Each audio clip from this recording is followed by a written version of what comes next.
Okay, folks, it's just after 4 o'clock, so if we're happy enough, we will get started with this special meeting of council. I'm going to ask Karen McFarlane to take us through notice and summons of meeting and apologies and attendance. Members, you are hereby summoned to attend the special meeting of Council, which will be a hybrid meeting conducted remotely via WebEx and physically in the Council Chamber, Guildhall, on Tuesday, the 21st of February 23 at 4 p.m. So I'll just take the roll call. Alderman Breslin. Here, Karen. Alderman Devaney. Here, Karen. Alderman Guy. Alderman Hussey. Alderman Kerrigan. Alderman McCready. Alderman McMorris. Alderman Thompson. Here, Karen. Alderman Wark. Councillor Jason Barr. Councillor Raymond Barr. Councillor Boyle. John. Here. Councillor Michaela Boyle. Online, Karen and Shaw. Councillor Carr. Here, Karen. Councillor Cusack. Here, Karen. Councillor Dobbins. Councillor Donnelly. And Shaw. Councillor Doyle. Here. Councillor Duffy. Shaw. Councillor Alex Duffy. Shaw online. Councillor Edwards. Here, Karen online. Councillor Farrell. Here. Councillor Ferguson. Councillor Gallagher. And Shaw. Councillor Harkin. Councillor Heaney. Councillor Jackson. Councillor Kelly. And Shaw. Councillor Logue. Councillor McGinley. And Shaw online, Karen. Councillor McGowan. And Shaw online here, Karen. Councillor Maguire. Councillor McHugh. And Shaw, Karen. Councillor McKinney. Councillor Mooney. Here, Karen. Councillor Norris. Here, Karen. Councillor O'Neill. Councillor Riley. Here, Karen. And Councillor Sonoya Barr. Councillor Tierney. Here, Karen. Okay, thank you, members. Karen, Patricia Logue here too. Okay, thank you, Patricia. Okay, next is the broadcasting statement, so I'll just read that. I would like to remind everyone present at this meeting in the chamber or in attendance remotely that the meeting will be broadcast live to the internet and will be capable of repeated viewing. The broadcast may be terminated or suspended in accordance with our protocol. Due to your attendance at this meeting, you are consenting to being filmed and to the use and storage of these images for broadcasting or training purposes and for the purpose of keeping historical records and making those records available to the public. Members and approved speakers are reminded to only have their mics and cameras on while speaking at the meeting and to use the chat facility to highlight a request to speak. A copy of the Council's privacy notice can be found on the Council website. Okay, moving on to declaration of members' interest. If anyone has any interest that they wish to declare, please use the chat box and we will take note of it. Chairperson's business for today's meeting, I don't have any. So moving on to the item on the agenda, which is the purpose of the special meeting, and it's to receive a presentation from the Joseph Rowntree Foundation to highlight the statistics within the report published going under and without, which is part of Joseph Rowntree's cost of living tracker winter 22-23. And I would like to welcome Rachel to the meeting, and Rachel is a senior economist with the Joseph Rowntree Foundation. So Rachel, if you're happy enough and online, I'll pass over to yourself. Thank you.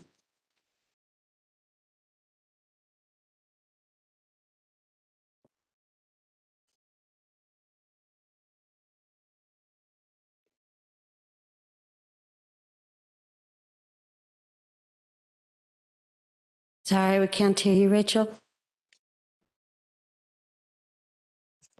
Sorry, just found the mute button. Great. Apologies for that. Hi, everyone. I'm Rachel Erica. I'm a senior economist at the Joseph Rowntree Foundation. Thanks so much for having me here today. In case you're not familiar with JRF, we are a social change organisation working to solve poverty in the UK. So all of the sort of stats that I'll go through today are UK-wide, and I can pull out specific sort of points for Northern Ireland where things might be sort of a little bit different, or if they're around the same as well. If we can go on to the next slide, please. Thank you. So in terms of an overview of our research, so at the end, well, I don't know if we'd call it the end of the pandemic, but in sort of October, November 2021, we published our first sort of report, which looked back at what had happened to lower income households' finances during COVID, during the pandemic. What we knew at that time was that lower income households and households with lower levels of wealth had been disproportionately impacted through the pandemic in terms of sort of experiencing cuts to their income, but also facing rises in expenses, and they weren't experiencing sort of the increases in wealth through, for example, housing wealth that homeowners were. So that was sort of our first piece, and then we didn't at the time necessarily appreciate just how heavy the cost of living crisis would be coming and hitting, but it's been really helpful to serve as sort of the first point for us on understanding that kind of household balance sheet for lower income households over that period as our first sort of step. We focus on households in the bottom 40% of household incomes, so around sort of 4 in 10 households, so quite a big kind of section, if you will, rather than just our usual focusing on those who are below the poverty line. In saying that, I think it's a reflection of the crisis that some of the numbers that we'll be going through today are so big, even though we've expanded it out to be representative of a bigger proportion of the population. So we have done this research with Savanta Comres. Our sample sizes have been 4,000 plus of low-income households across the UK. And we repeated this in May, June 2022, and then in October, November 2022. We'll be really focused on households going into arrears with their household bills, so like rent, council tax, energy, but also going into arrears with their lending, their scheduled repayments, and then looking at what debt households are taken on during this time in terms of like high cost credit, but also just other lending, like for example from families and friends. And then finally also looking at where households had reported going without essentials, so experiencing food insecurity, or going without being able to heat their home or adequate warm clothing or toiletries and the like. So I'll go sort of through all of that. If we can have the next slide, please. Just a couple of sort of key points that I'll go through in here. When we talk about households being in arrears, we are talking about households who are currently behind with at least one household bill or lending repayment. When we're talking about a high cost credit loan, talking about lending from an unregulated lender like a loan shark, a doorstep lender, payday lender, or a pawn shop. When we refer to sort of the numbers that this is impacting, we are referring to households rather than people. And then in terms of going without essentials, like I said before, so could be experiencing food insecurity in the 30 days prior to our survey, or going without other essentials at some point in the second half of last year. And then if we go on to the next slide, and get into some of the key findings. So what we found when we published this in early December was that it was really, really clear that support had just been not sufficient enough through the cost of living crisis so far to keep sort of this rising tide of hardship and deprivation at bay. On every metric that we look at here, the numbers have gone up since our survey back in May last year, and before that in October the year before. We found that 7.2 million households were going without essentials in the second half of the year. That's 62% of our low-income household group. And that equates to every single household in the north of England. So, really, really massive. 4.7 million reported being in arrears, and we saw an increase in the level of arrears on every bill except for energy on average.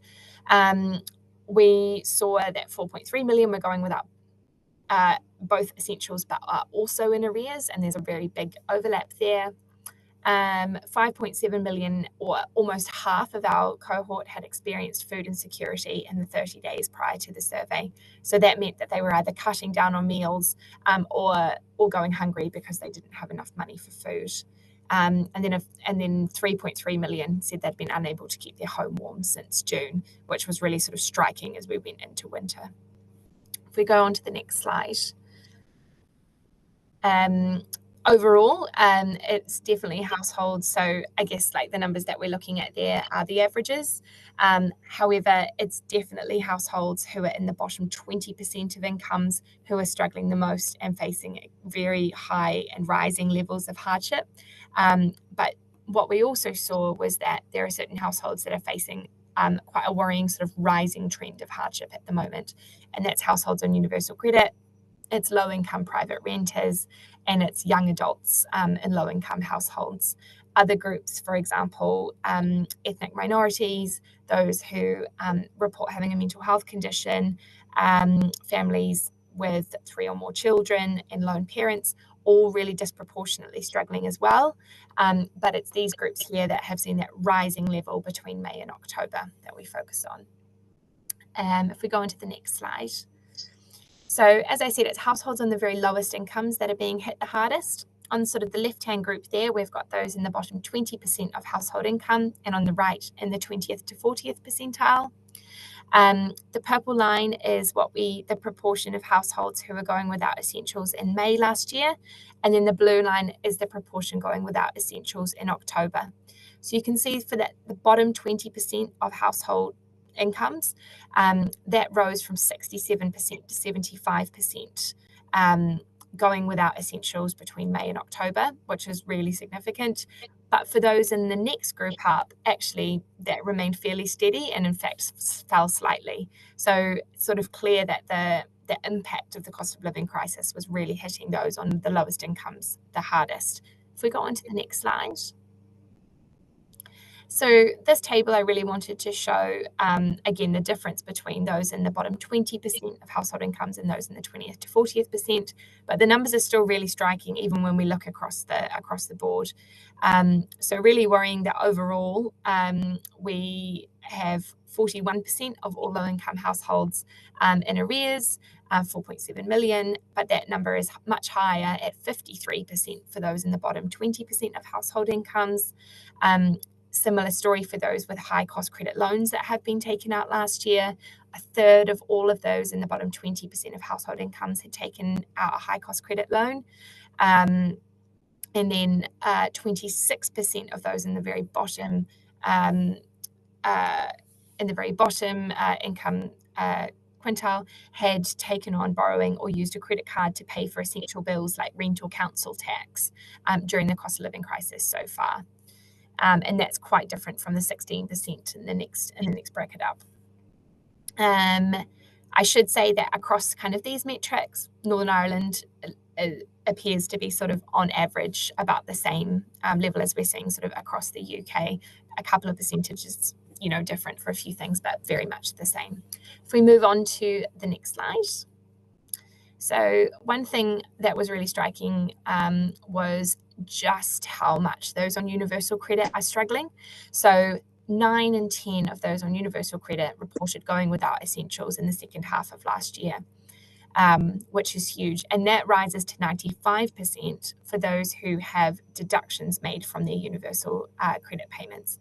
And those could be deductions because of benefit or tax overpayments. It could be because money is owed to third parties. It could be because they owe money for council tax, that kind of thing. But regardless, it rises to 95%. So almost everyone facing deductions from their benefits is going without essentials. It's a very similar story looking at those in arrears. almost 3/4 of those on universal credit are in arrears with at least one household bill, which is huge. And that again rises for those who are facing deductions. If we go on to the next slide. High housing costs have a lot to answer for. And interestingly, I think when we look at our poverty statistics across the UK, Northern Ireland fares slightly better on average.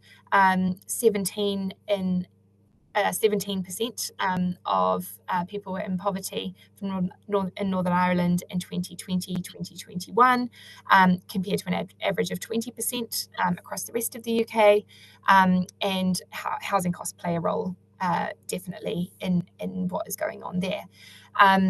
However, when we look at in the cost of living crisis, what we're seeing is that if you have to pay housing costs, you are much, much more likely to be going without essentials, but particularly so if you are a private renter, where 85% of low-income private renters have reported that they went without essentials in the second half of last year, which is absolutely huge and was quite a big increase from, seeing a 10% rise there. 10 percentage point rise there from May was really big. Starkly contrasted, of course, by those who own their homes outright and as a result have much lower housing costs. Just to add, around 2/3 of private renters reported being in arrears with at least one household bill, and rent arrears are up as well. Almost every household who is behind on their rent is also reported going without essentials at 97%. And 92% of those who are in arrears with their rent are experiencing food insecurity. If we go on to the next slide.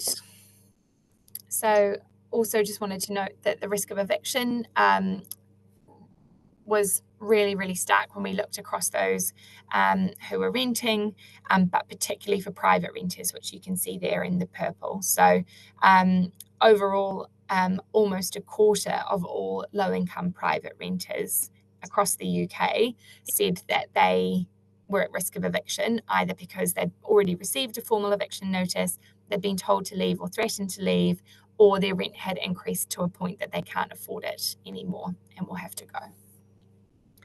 If we go on to the next slide. The other group that I wanted to touch on is young adults. So this looks at low-income households with an adult who is of a particular age bracket. You can see that on both the metrics of going without essentials or being in arrears, there is a line trending down like this as we move through the age distribution. Over 9 in 10 households with 18 to 24-year-olds said that they were going without essentials in the second half of last year, compared to just over 3 in 10 for those over 65. And a similar story seen on the arrears point as well. If we go on to the next slide, wanted just to briefly touch on the future kind of financial scarring risk of this cost of living crisis as well. As more and more households are forced to make really impossible decisions and trade-offs with their spending, what we're seeing is a rising number of households having to stop their pension contributions or reduce their pension contributions, or to reduce or stop their insurance payments. And if something happens down the line or they can't resume those fairly quickly, that will have a really big detrimental impact on their future financial resilience as well. I mentioned this before, but around 1/4 of our low-income households are also having to take on borrowing just to get by and pay their everyday bills. And we're already seeing the impacts of that starting to spiral too. On the high cost credit lending, which is kind of where this graph shows, what we're seeing is a big increase in those who are taking on high cost credit, which is very concerning, particularly when we look at some of those loan shark, doorstop lending figures, and seeing that around 1/4 of all low income households have taken on a high cost credit loan in this crisis, and then around half of those households are already behind on those loans as well. So very concerning. If we move on to the next slide, we'll just touch on some of the recommendations that JRF has put forward.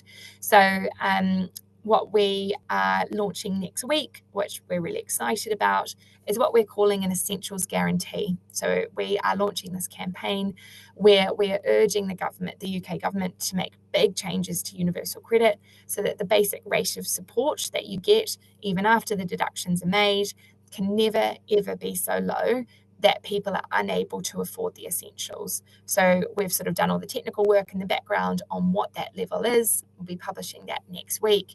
And I really sort of hope that it is heard that, you know, this is not just about raising benefits for the sake of it. It is saying that we should not be living in a country where over 7 million households are going without essentials because they can't afford them because the rate of benefits is so low. We're also asking for local housing allowance to be unfrozen and to be reinstated so it covers the bottom 30th percentile of rents again at a bare minimum, because we know how strongly housing costs are correlated with hardship. We are also pushing for there to be a much stronger campaign for benefit take-up, and that's particularly so at the moment when so many cost of living support payments are tied to the benefit system. Really, really important that anyone who is eligible is getting that support so that they can get that additional support as well. And then finally, calling on stopping unaffordable debt collection by government, particularly in how money is deducted from benefit payments at unaffordable rates. So that's the presentation from me. Happy to take questions or work with whatever the format is that works well for you all as well. Thank you, Rachel, for that really informative presentation. I have a number of people indicated to speak, but I'm going to start with Councillor O'Neill. Thank you, Mayor, and thank you so much, Rachel, for your presentation. It was myself who had proposed that you come and deliver this presentation after I had read the report, which was really, really shocking, and I was keen that we discussed it and learn more from yourself from it and Council here. It's obviously so important to put a mirror up to the inequalities that are existing in our society and the real cost of an unequal and unjust society. And, you know, at the end of the day, the reality is so bad. Behind every stat that you've put up there, there's a person, there's a household who is struggling day in, day out and fears for their next meal, fears for how they're going to keep their family warm. And there's stories behind every statistic. And I think it's important to remember that. We've never seen deprivation like this before in my lifetime. I know that I think you have done reports as well on the true cost of poverty, because at the end of the day, depriving people from, putting people into deprivation and into extreme poverty actually costs money for the government when it comes to health in particular. You know, I work in the health service and I see people coming in with malnutrition. I see people coming in with like a multitude of respiratory difficulties because they're living in cold homes, they're living in damp homes, and it just puts further strain on people's health and the health and social care system as a whole. So if just a question on that, if you could maybe discuss a little bit more about the true cost of poverty, if you have any of those stats on the top of your mind. And, you know, I think as I said, the reality on the ground is awful, but the response is not what this crisis warrants. It feels that the government is doing nothing but enabling the rich to get richer. Like the profits from oil and gas companies, from big banks, is obscene right now. Whenever the poverty that exists is worsening, and I think, you know, in a way, we're heading towards disaster, and for a lot of people, they're already there. And I think the frustrating thing, and it would be good to hear your opinion on this as well, but, you know, this crisis could have been prevented. Like, it's been political decisions that's brought us here, and, you know, of course, this has been spearheaded by the Tory government, being in government for far too long, who've no clue what it means to struggle from week to week. But, you know, here, like, all the storming parties or the executive parties have been complicit in letting this cost of living crisis spiral. You know, the Stormont had opportunities here to freeze rents, to kick out Capita, who are doing the disability assessments. They had the opportunity to improve trade union rights, to freeze debt deductions, and to improve renters' rights as well, which are all key measures to preventing this. That's only a small list of many things that could be done. And there really is few groups that you'd mentioned about you know, young adults struggling right now, but I remember going to a students' cost of living crisis meeting, and students haven't had any of their financial support increased for decades. I know older people, again, on pensions, like they just seem to be getting hit more and more with the very little that pensioners actually have. And it's all very depressing, and you feel a bit hopeless at times, but I do feel that there is hope. Like, you know, your research is part of that hope and trying to shine a light on the issues. And we've seen today here in Derry, and I'm sure wherever you are, there was around 1,000 workers out in the Guildhall there who were out to demand better, to demand, of course, better pay increases, above inflation pay increases, which these workers rightly deserve. But also, like, these workers, most of them are from, I think all of them actually were from public sector organisations, and what they're fighting for is for better public services, but a better society as a whole. And if it takes a general strike, if it takes bringing society down to a standstill to actually prove the conditions that we are living in, then so be it, because, you know, the only hope is the people on the ground who are experiencing these injustices and these inequalities, fighting back and trying to shape that society that, you know, we really truly deserve. Thank you. Thank you, Councillor Neil. Rachel, there's a number of speakers, so I'm just going to work my way through them, and then I'll bring you back in. Councillor Jackson. Okay, Mayor, and thank on behalf of Sinn Féin, I want to welcome Rachel to the chamber virtually. And like I know Councillor Neil referred to a previous motion, they asked for this presentation. Because there is a tremendous amount of work that was put onto this. They highlight the deprivation that exists in society, and they highlight the inequalities that exist. But on reading the report, I can't say that I was shocked in any way. We all know from being on the ground, from talking to people every day, the real challenges that people are facing. There's nothing in the report that shocks me. It is the sad reality of life under Tory rule, and that's where we need to remind ourselves. I know we had a bit of a political broadcast statement there from people before profit, but the reality is the more we detract from those that are responsible for this austerity, the more we're letting them off the hook. And that is the reality. And I know people are gearing towards elections and stuff like that, and they want to try and slang mud.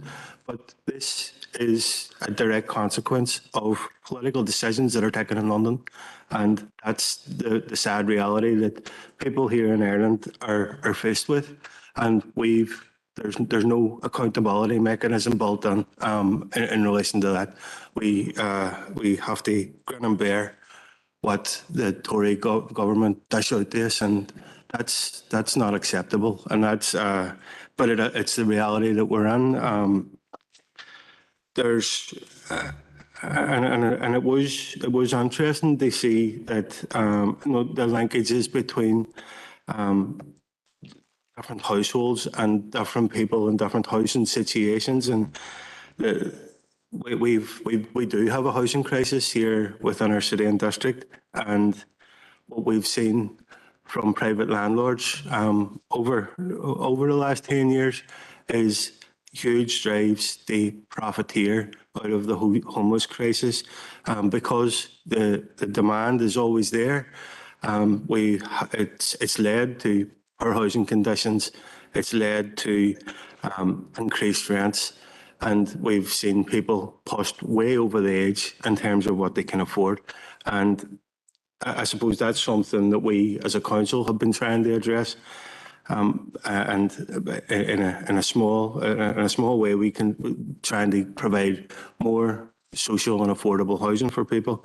But the report highlights the extreme challenges that people are facing, and particularly in relation to their housing costs. The one thing, because it was great to see thousands of people right across the north coming out and taking a stand, and hopefully sending a message to the Tory party. And I know contained within your report or presentation, there's a number of key recommendations, and I don't think that there's anybody within this council chamber that would have any issue with any of them. But you made a point that you hope that the Tory government will listen. I know we as a council have been calling on the Tory government to pay attention to deprivation and the conditions that people are living in, and the challenges people are facing here, and they've ignored us. Every political party leader within the north have been challenging the Tory government, and they're not paying attention. We understand that there's councils and different political institutions right across England and Scotland and Wales that have been challenging the Tory government, and they're completely ignorant to the challenges that ordinary people are facing. And I suppose in terms of a question, is there any, and I really appreciate all the work that's been done to this, but is there anything that would give us hope that the Tory government are in the mindset to start listening? Because from our perspective, we do see that we are in a very unique situation here in Ireland where we do have an alternative. There are ongoing discussions around what a new Ireland would look like, what an Ireland could look like, where we're free from any influence of a Tory government in Britain. So, and from our party's perspective, that's something that we want to take forward, and that's the direction that we hope will achieve, or will address the huge inequalities that exist in society at the minute, north and south. But I would be keen to hear your views and how you feel that the Tory government are now in a position where they're going to sit up and they're going to start recognising and addressing the huge challenges that ordinary working people are facing now, because up until now, there's been no sense that they're willing to listen. Thank you, Mayor. Thank you, Councillor Jackson. Councillor Doyle. Thank you, Mayor, and thanks, Rachel, for your presentation. I found it depressing, but realistic. I mean, I think what the previous speaker had mentioned around, none of it surprises us. Is this is the reality that we now see for a lot of the people that we serve. I was really interested to see the slide about the risk of eviction. I'm sure a lot of my colleagues would have probably seen, as I have been seeing over the last while, a lot of landlords selling homes from long-term tenants who then have to go on what are, in our district, fairly long waiting lists. I'm wondering if that is becoming something that is happening across these islands, and obviously the market dictates when it's a seller's market, and I think that is very much the case at the moment. The difficulty I think we find is that with the large number of people who are waiting for social housing, and without that investment, particularly across the housing executive, basically what we're finding is that people are making money from selling properties. Either that, or what I have found in a number of cases is someone saying that they're going to sell a property, having a family move out, then putting the rent up, and effectively then just bringing in new tenants. And it's a way of getting around the legislation. So I'm interested to hear from your perspective if that trend is something that's happening across the islands, because it's definitely something that's that's on the radar here, particularly in some of the cases that I would see, and I'm sure, say, many colleagues here probably face the same. Thank you. Thank you, Councillor Doyle. Councillor Farrell? Yeah, thanks, Mayor, and thanks, Rachel. And on behalf of the SDLP, I'd like to thank you and your organisation for the work that you do on a daily basis to identify and highlight the inequalities that our society faces. And the figures are stark. The figures are startling. It is clear that sections in society are being crushed by the cost of living. They're being crippled by inflation, and the safety net provided by the Tory government clearly isn't providing the support that it needs to. People are struggling, families are struggling, and it's clear that the British government needs to do much, much more to help people and to protect people. And, their focus needs to be on helping ordinary people instead of enriching their millionaire mates and muckers. And, the SDLP fully support and fully agree with the recommendations within your report.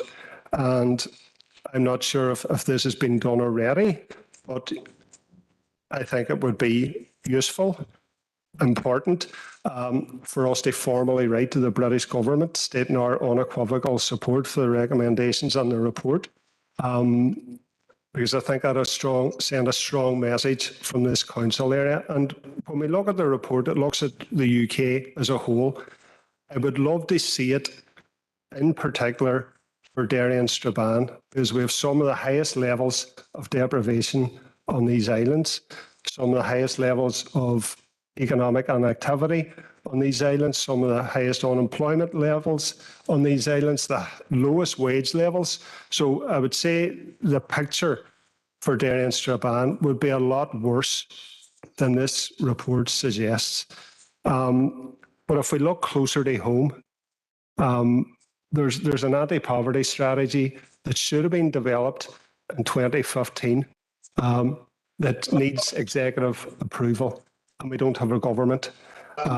There's a suite of recommendations regarding a new welfare mitigations package totaling £420 million.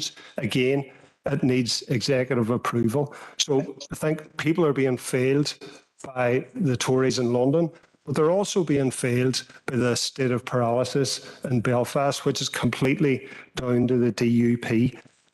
So I don't have a question. Those were just comments. But thanks for the work you do on a daily basis. It doesn't go unnoticed by people in this council. This is an essential part of challenging the Tory establishment and the developing and delivering a fairer society. So thank you very much, Rachel. So, Mayor, if we're allowed a proposal, I've sent it to Jill. Okay, I have two further speakers, so I'll wait and then see the proposal. Councillor Gallagher online, and then Alderman Hussey, and then I'll take the proposal. Thank you, Mayor, for letting us in, and thank you, Ray and Rachel, for the presentation. The irony of it is, like, you've come a week after we've just imposed an 8% rate rise on the citizens of this district that is going to cause further hardship to the people in this area. And like, your report doesn't come with any major surprises for people who have been working this for a right while. When we've seen other stats, coming out, and we've seen the stark impact of cuts that are across the board, and that's what some others were having that there around sickness benefits. No, I have a number of maybe questions, just and asking maybe were they left out of your report, or were they won't maybe captured, and that would be in around some of the stuff, like around rent arrears. And for example, people who are on benefits, and you would say to yourself, how would they get into rent arrears, but has many of them been put or forced into rent arrears because of bedroom tax that has been introduced, where people who were previously maybe eligible to claim all housing benefit and then bedroom tax come in, and now they've been charged housing benefit out of their income that they receive all on benefits. And then was there any evidence captured around benefit sanctions that a lot of people, and you see, and some of the stuff you're talking about, young people, a lot would be imposed on benefit sanctions on them, and people are going possibly weeks on end without receiving any benefits. And I see some of your recommendations. It would be good that if possibly some of those questions would get posed into the recommendations to make it broader, that I would feel that would impact on a lot of people here locally.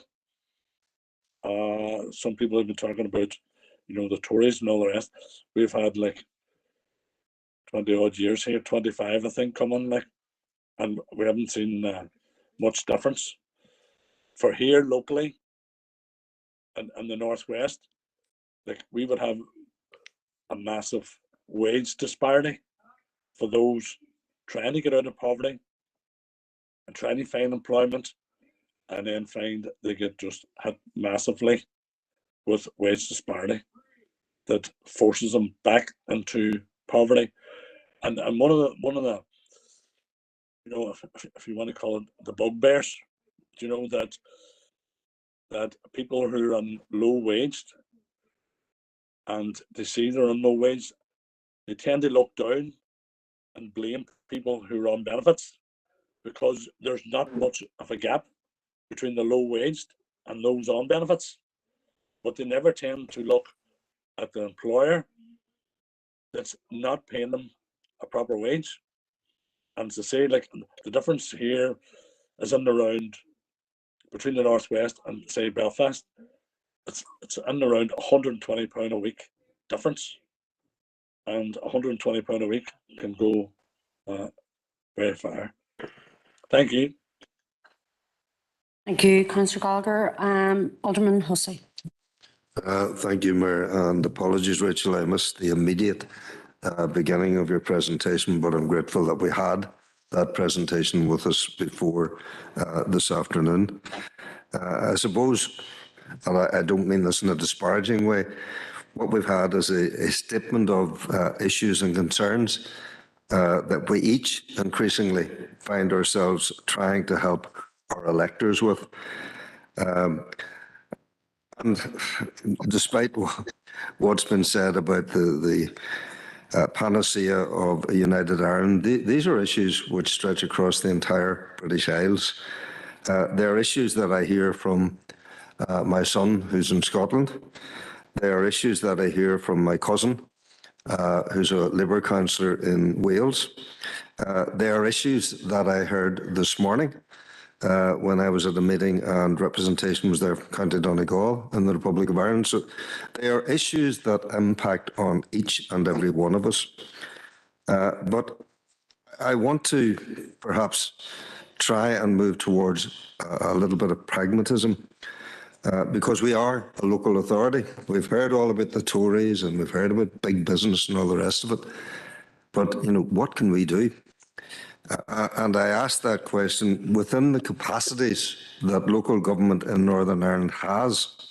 What measures would you propose that this council can instigate that will mitigate the issues faced by our electors, and that do not allow regional and central government to then abrogate their responsibilities? Thank you, Mayor.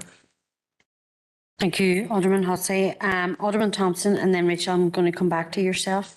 Thank you.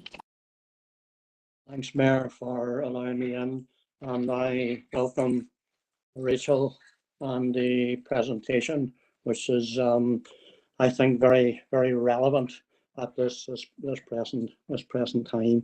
And over the past year or more, There has been the issues that we find in front of us now have been building up and building up. And I would, some of the comments that were made by the previous speaker, Alderman Hussey, I had down for to ask you similar things, such as what would you suggest, or could you give us an indication of what you think we should be doing? Because I think it's not just a matter of saying or blaming this one and that one and trying to do a bit of electioneering at the present time. I think there are issues there, and I do believe that they're difficult problems to be solved, and it could get a lot worse from the information that is coming my way at the moment. So I believe that anything we can do to try and alleviate the problems is must be looked at and tried to do. But we as a council have limited powers and limited things that we can do, and I would be very open to whatever suggestions that you may be able to put to us. And I know you've put forward recommendations there, and I have nothing against any of the recommendations, and but it's getting them put through and getting the ideas that are there implemented. And I think that's not just going to be very simple. But I'm open to suggestions, and again, thank you for your presentation. Thank you, Alderman Thompson. Rachel, there was an awful lot in the commentary there. Hope you were taking notes. We'll pass back to yourself just for some commentary around it. Great, thank you so much, and thanks so much, I guess, for all of your engagement in it as well. It's really sort of reassuring to know that the work is being sort of read and it's resonating, even if it isn't surprising. I should add that I think when we first started doing this series, I was quite shocked at the levels that we were seeing coming through in the data. And that's mainly because the reason that we started doing our own bespoke kind of research was that there was a real gap for it at quite a national level. Because official government data is so outdated, and it's very hard to get a good picture of actually what is happening currently on the ground. So we just have sort of tried to fill that gap. So the first few rounds of this for me, maybe surprised isn't the wrong word, but it was sort of gut-wrenching to see just how big the issues were that we were grappling with. And as we've sort of continued, it hasn't at all been surprising that those numbers are not going down and they are continuing to rise. But sort of in our first report, when we realised that, for example, the level of arrears held by low-income households had tripled since before the start of the pandemic, that's when we realised, after we had double and triple checked our numbers, that actually, yes, this was an enormous change in household finances. So the first kind of range of questions came sort of on the cost of poverty, and also, has this been preventable? On the cost of poverty, I don't have those stats to hand, I'm sorry, but what I would just add is that the poverty, so in addition to poverty making other services a lot more expensive, like health, poverty also attaches a poverty premium to what you're buying as well. It is much more expensive to be on a low income and to have to make decisions which perhaps those on higher incomes would deem irrational, having to make decisions that are, going to scar your own finances going forward, having to make, decisions that don't make sense but have to make sense because you're having to give your money to the loudest sort of creditor at the door at any given moment, or you're having to make very impossible trade-offs about feeding your children at any minute. So I would just say that also when we are talking about inflation figures and everything, of course, it's always much higher for lower income households, particularly when what's driving inflation is like sort of the cost of essential services like fuel, like food, which was 16.7%, last month, which is just massive. In terms of it being preventable, I think what you sort of said is correct. It's, it's this. A lot of the issues that we are seeing now is everything sort of coming to an an imploding crisis, but it's been building for a long time. You know, over the last few decades, what we've seen in terms of the private rented sector really, really booming, but social housing not replacing it, it becoming a lot more and the benefit system has been eroded over the last sort of decade or so. And then we had the pandemic, and now we have this. You cannot be surprised that, you know, people's circumstances cannot keep up with that when year on year it is just another round of things. And I think what we really struggled with last year was the debate changed to whether or not benefits should be uprated in line with inflation or not. That isn't an argument that we should be having, whether or not, you know, benefits should be increasing with inflation. That should be a given, and we should be able to be arguing about other kinds of policies. You know, like, for example, should we have a new minimum level of benefits rather than or should we have much more progressive reform on housing, and should we be you know, investing much more in good jobs and all of that. And I think it's so tiring and a little bit dispiriting when we're having to take the wins that should just be givens as we go through. I'm just looking through my notes. Is there anything that would give us sort of hope that the government might start listening? I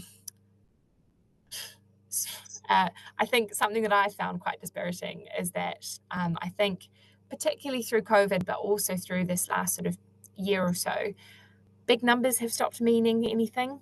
I think it is, you know, absolutely gutting that we can talk about the millions of households that cannot afford the basic essentials, particularly households with children, and yet nothing is done, particularly at a national level. And that is so frustrating. I don't know how you can look at a number that says that 7 million low-income households cannot afford essentials and think that's fine, we will just press on and we will have a debate about whether or not benefits need to increase with inflation.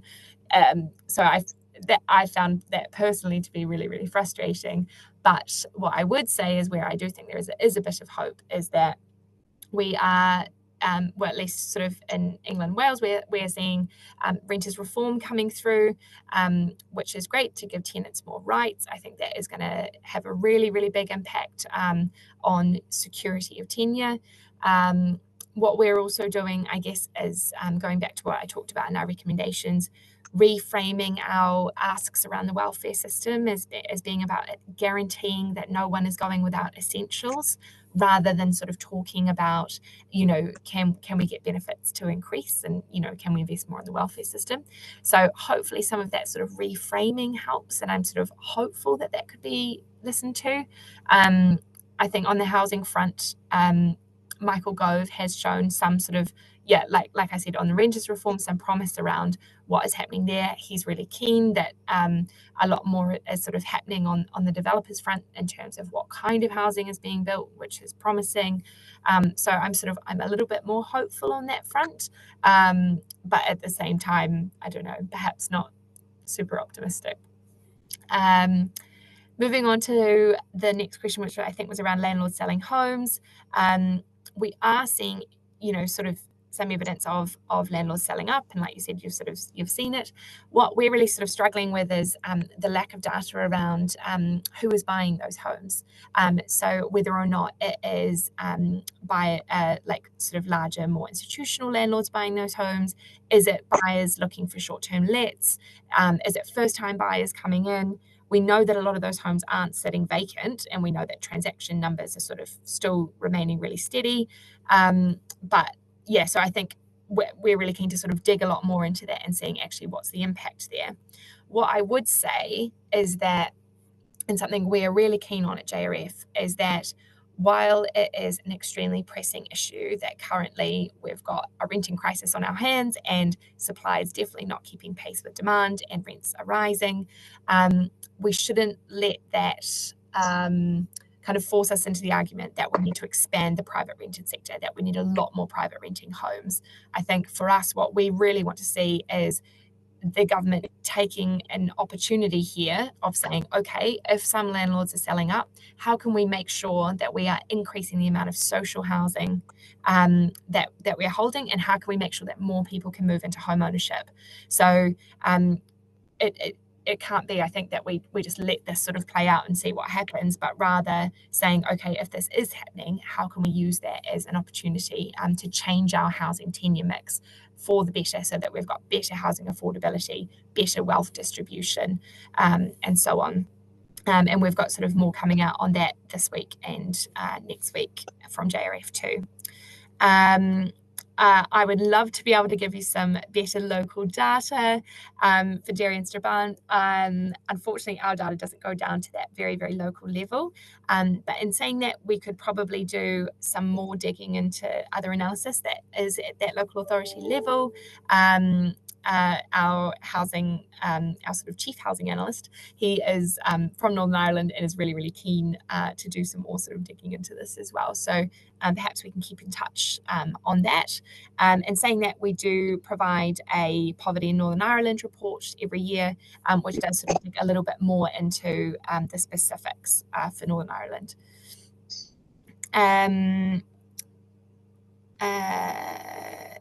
You mentioned, I think, the where are we? Sorry.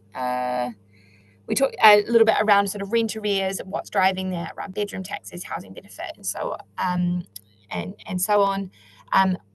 This research didn't ask our respondents kind of what they sort of think are driving it, or whether or not they're subject to bedroom tax and so on.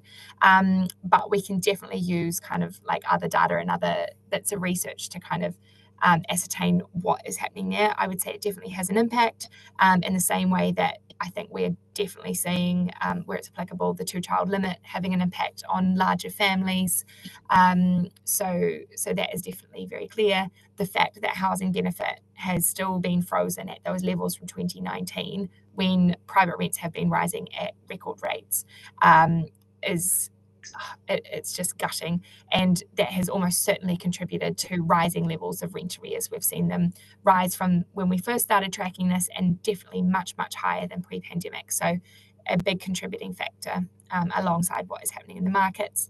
Unfortunately, we didn't capture anything around benefit sanctions in this paper. We did do quite a lot on what is happening with benefit deductions, but we haven't touched on sanctions. And that's mainly a sample size issue. From our sample, if we were to focus on the sanction side, there's not enough people who are facing sanctions for us to get useful data on that front. But there is other kinds of government data that we can use to tell more of a story there. What measures would I propose the council implement to mitigate some of these issues? I think whatever you can do on housing, what we've seen is that it is renters facing high housing costs as a proportion of their income who are struggling the most. And I think particularly when housing benefit isn't keeping pace, that's a massive thing. So whatever we can do around making sure that renters are not worried about eviction, that they have quality homes that, where they won't be paying as much in energy, because that is taking up so much of people's bills as well at the moment. I mean, yeah, I'm a bit nervous. I'm going to sort of be telling you how to suck eggs here, but I would say housing is a massive part of it. What we also hear from our groups with lived experience of poverty is making sure that where possible, services are sort of as much of a one-stop, rather than having to go around different areas for support. So where you are providing different support services to vulnerable households, making sure it's as easy for them as possible, particularly when, they are going to be in positions where they're owing kind of, debt to multiple different organisations at once. There are, sort of debts increasing everywhere. There's so much going on, more likely to be struggling with mental health and anxiety. Just bearing in mind, I guess, those that for them. I think those are sort of the main things. The other thing that we just hear is, where possible, using cash rather than sort of vouchers that are related to, very specific things around sort of food or appliances or whatever. Often, like lower income households want the choice of being able to put the money where they need to at any given time. So yeah, I'm a bit nervous. I've sort of been telling you suck eggs there, but hopefully it's helpful. Hopefully I've captured sort of all the questions that came through But yeah, please shout out if I've missed any. Rachel, thank you very much. That was really informative, and no, I don't think anybody would say you're teaching anybody to suck eggs. I think everybody is open to any information, any suggestions that might come forward that we might be able to use as a council area. We have seen huge pressures on people right across our city and district, as we see global pressures as well. But when we are in the community and on the doorsteps with people and see the difficulties and the struggles that they are facing, we want to do everything that we can, and any suggestions are always welcome. Rachel, I have a proposal on the floor from Councillor Farrell, seconded by Councillor O'Neill. Am I correct? Yes. Just seeing if you would like to speak to it briefly. Go ahead. Just to say thank you very much. We would obviously really welcome that, and I think as many sort of voices as possible calling for these kinds of changes to come through is hopefully the way in which we do get change. And this coming up ahead of the upcoming budget next month on the 15th of March, I think could be really helpful. And if there's anything more specific that would go into the detail of the wording, I'd be very happy to work with you on that later. Thank you, Rachel. Councillor Farrell, would you like to? So thanks again, Rachel, and thanks, Mayor. And I said I was going to be brief, and I'm going to be brief. We agree with these recommendations. We support these recommendations. We'd like to see them implemented. But if they're sitting in that report, and we just have a discussion about it, we're not doing our best to try and affect that change that we need to see. So I'm proposing that we write to the British government to express our unequivocal support for the recommendations contained within the report, and let's see what happens. So, formal proposal. Thank you. Alderman Hussey? Thank you. Absolutely no problem in supporting the motion. And as I tried to intimate, particularly to Rachel there, the responsibilities that we as a local government in Northern Ireland have vis-a-vis responsibilities that are in perhaps the rest of the United Kingdom, whether it be in housing, education, health, etc. Our capacities are more limited, but certainly this motion is one that we can move on. And I think just to note, on my way here, I've just heard that the Northern Ireland Housing Executive will be increasing their rents by 7%. Now, that will not impact on those on housing benefit, but it will impact on a hell of a lot of people in our area. Thank you, Mayor. Thank you, Alderman Hussey. Councillor Jackson? Mayor, and just on behalf of our party, we fully support the proposal that's in front of us.